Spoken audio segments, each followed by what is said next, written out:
Hi, everyone. I'm excited to be here today to talk to you about some of the miracle stories that are happening right here in our own city, in our own state, every day. My name is Tony Kausha, and the title of our show is Tony's 50,000 Coincidence Miracles. Please note, this show is not about religion, and we're not trying to change anyone's religion, and we're not trying to get you to join any religion. It's just about miracle stories. I don't know of any religion on the planet that doesn't talk about miracles. That's why religions begin, because they have something that's telling them there's really a God. But we're not going to get into that. We're going to just talk about miracles and leave the decisions about all that up to you. So we don't care what religion you are. We just want to talk about miracles. If you are an atheist, I think you'll enjoy the program as well, although I can't guarantee you'll remain an atheist very long after you hear many convincing stories, coincidence kinds of stories about miracles. You can email me your own stories if you wish. We'll try to use all we can on the show. I can't guarantee we will, depending on volume and time, but you're welcome to send your stories on to us, and we will mention them when we can. You can send them to the following email address. But please notice that if we do use your story, we won't mention your name. We'll keep you anonymous. And we suggest that in your story, when you send it to us, don't use your correct name. That way anyone listening will not be able to figure out that it was you that sent the story in. The email address you can send your stories to is very easy to remember. It consists of 2 words and 3 numbers. The first word is Tony, spelled Tony, and the second word is and, spelled A-N-D, and the numbers are 777. So once again, the name is Tony and 777 at AOL.com. Well, let us begin. Well, this is week number 29, and I'm kind of excited this week because I've had a very successful past 2 weeks talking about one of the lectures I put together on how to have a successful marriage, and I've been sharing it with a lot of people. It's up on our website now, so once again I would suggest you get a pencil and paper while we're going through today's talk, because we're going to be mentioning some things you may want to write down.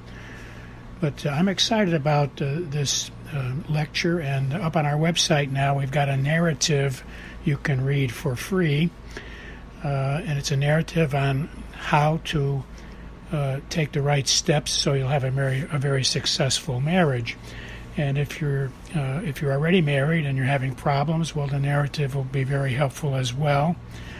And I'm just pointing it out because a lot of people are benefiting from it, and it's been getting rave reviews.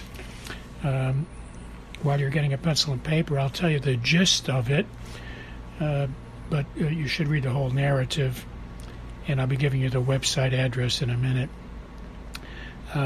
But the gist is that if you want to have a successful marriage, you may not like the answer I'm going to give you, but it's becoming very successful, and it makes a lot of sense if you think about it.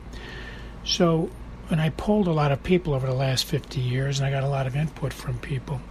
So the bottom line of a lot of discussions and 50 years of input, and myself being married for 53 years myself, the bottom line is, if you look for and find someone who is a friend of God, find a friend of God, you'll have a very successful marriage. And here's the reason why.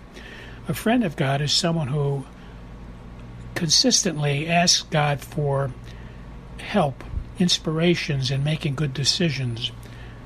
And that's the keynote of a friend of God. A friend of God is someone who talks to God often as a friend.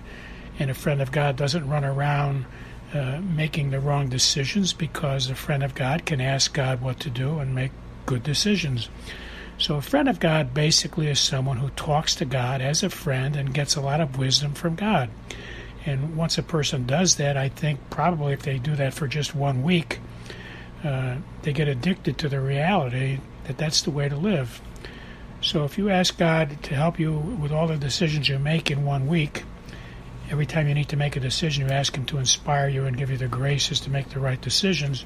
You do that for 1 week, and maybe you wind up making about 30 decisions that week. You're going to know at the end of that week that that's the way you're going to want to live forever.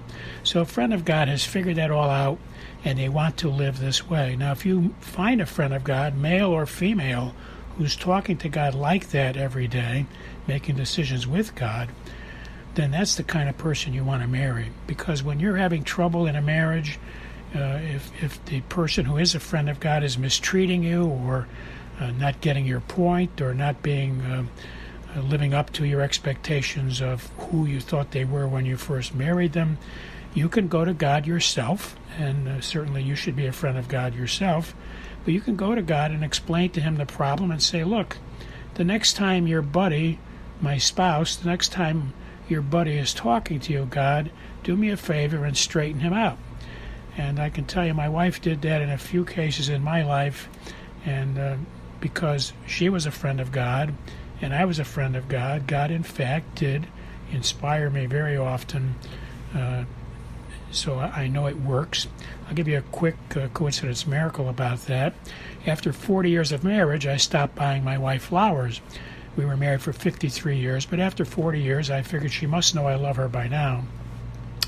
And so I stopped buying her flowers. One day I was out shopping and went to pick something up.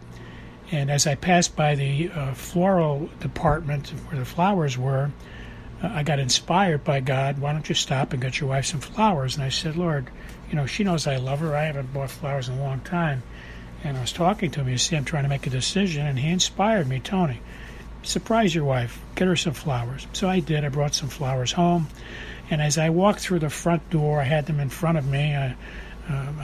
They were in my hand in front of me, and I opened the door, and there she was on the other side, and she saw them immediately. She looked at them and started to cry, and I said, why are you crying? I thought she was going to be happy about the flowers, and she said, Tony, this morning, I said to God this very morning, he doesn't buy me flowers anymore, and look what happened. You walked in just now carrying flowers. So that's what happens when you're a friend of God and you marry a friend of God. The next coincidence miracle I'd like to share with you is I had a doctor's appointment recently, and when I pulled into the driveway and was getting out of my car, I asked God if I had everything that I needed to bring in for the doctor appointment. And he said, why don't you bring a copy of the book we wrote, and you can read that in the waiting room while you're waiting.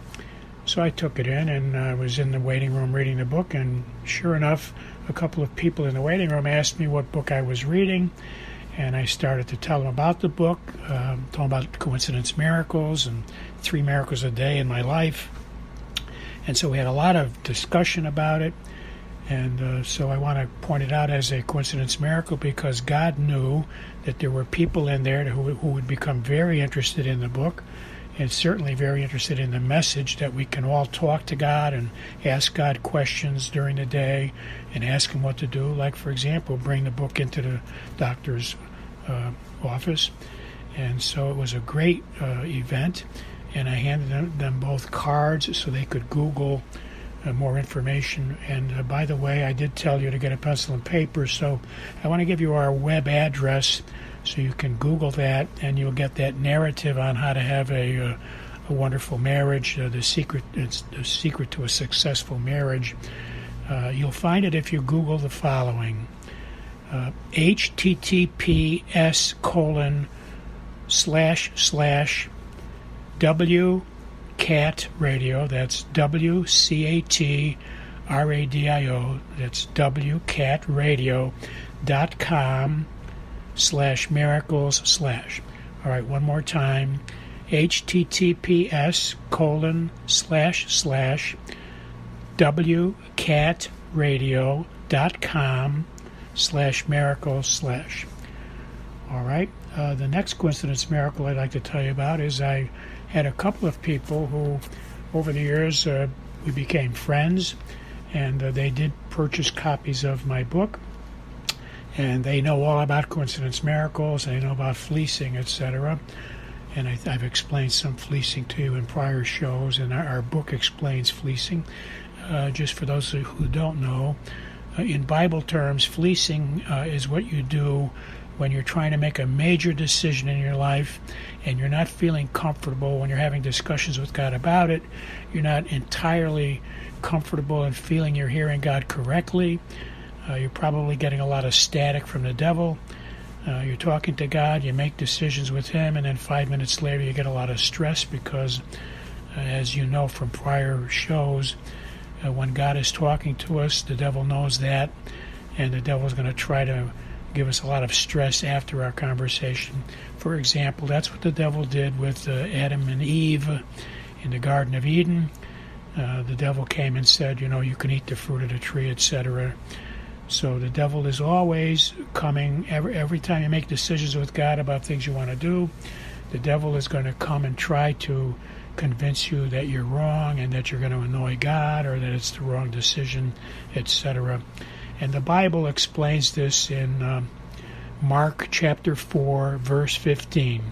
So Mark 4:15 is where the Bible tells you when God's word comes to you, the devil comes immediately to try to take it away. So as I was saying, I have a few friends who know about fleecing, where you ask for advice.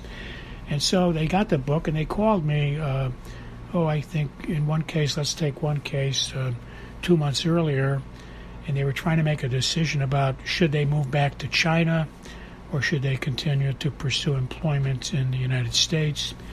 And they had a family here living in the United States. They had relocated here from China. Taiwan is where they were from. And so they asked God for a fleece. They asked God, how will I know that you want me to move back to China, or how will I know if you want me to stay here in the United States? And so God inspired them with some steps. For example, if they got a call from a job they had put a resume in for, if they got a call on that job by a certain day, that would be a clue to move back to China because that's where the job was. On the other hand, if they got a call from the job they interviewed for in the United States, that would be a clue for that. They also had, besides just those two things, they also had cited some other things like if their wife asked a question about it in a certain way, a certain kind of question, that would be another clue about where to go. And if they saw the number 777, it would be a sign for China. And if they saw the number 555, that would be a sign for staying in the United States. And they had a couple of other things like that. And so the coincidence miracle is that all of the points they wanted for the China move back to Taiwan, all did come up. Even the number, the 37's number came up. And on top of that, when they landed with their plane, got off the plane, and used a rented car to get to where they were going, the license plate on the rented car was number 77. So you can learn all about fleecing and setting up fleecing like this person did when you're trying to make hard decisions and you're not getting peace about it. And you can get it on the website I told you to Google before, which is https://wcatradio.com/miracles/. And I hope you'll have a good week. I hope that this week's sharing of events will help you have conversations with God throughout the whole week and become a great friend of God. There's no better thing and no better way to live than to be able to talk to God about everything you want to do before you do things. I'll talk to you all next week.